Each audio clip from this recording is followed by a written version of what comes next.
Ni imurikagurisha ryateguwe n'urugaga rw'abikorera mu ntara y'Uburengerazuba ryiswe PSF Western Province Beach Expo 2025.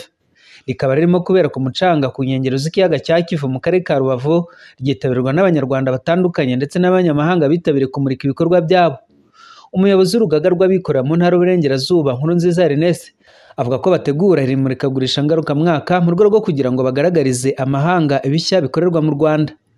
Twebwe nk'urugaga rw'abikorera Iburengerazuba twashatse ko twakwifatikanya n'abamambure bacu cyangwa se abanyamuryango bacu bakaza bakagaragaza ibikorwa byabo, baba bafite ibikorwa bifatika cyangwa se abatanga serivisi bakaza kuzigaragaza ahangaha, ndetse n'abahanga udushya bakaza kutugaragaza, maze abatuye akarere ka Rubavu ndetse n'igihugu cyose bakabagana baza kubagurira babaha ifaranga kugira ngo nabo bashobore gusoza umwaka neza no gutangira ubundi neza. Umunyamabanga nshingwabikorwa w'intara y'Uburengerazuba Uwambaje Marie Florence witabiriye igikorwa cyo gufungura iri murikagurisha ku mugaragaro avuga ko baritegura mu rwego rwo guha abaturage ibyishimo, birimo n'abanyeshuri baba bishimira iminsi mikuru isoza umwaka bari mu biruhuko, harimo no kumenyekanisha ibikorwa by'abikorera ndetse no kwigiranaho.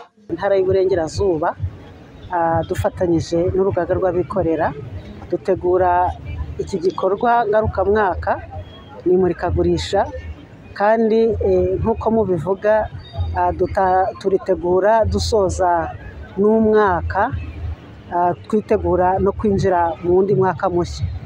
Turi mu minsi mikuru rero, ariko tukavuga ngo muri iyi minsi mikuru dufite n'abanyeshuri, urubyiruko mu biruhuko, dufite n'abashoramari batandukanye baba baje. Ni muri urwo rwego rero twateguye iri murikagurisha rifite intego nyamukuru yo gukomeza kumenyekanisha ibyo dukora mu ntara yacu, mu gihugu cyacu, ndetse mwabonye ko no mu bihugu bitandukanye bitabiriye iri murikagurisha. Aba ari n'umwanya mwiza nanone wo kwigiranaho, akaba n'umwanya mwiza nyine wo gukomeza guteza imbere siporo. Mwabonye ko ibijyanye n'imikino n'imyidagaduro ku bana bato nabo bitabiriye, ndetse n'urubyiruko, hakaza na gahunda ikomeye yo gukomeza gukemura ikibazo cy'ubushomeri mu rubyiruko.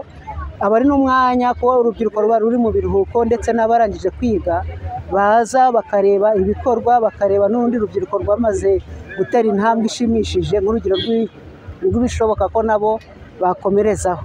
Uyu muyobozi kandi yavuze ko bazakomeza gufatanya n'uru rugaga rw'abikorera mu guteza imbere ibikorerwa muri iyi ntara, agasaba abaturage kwitabira iri murikagurisha bakeye kandi baharanira gukomeza kwihesha agaciro.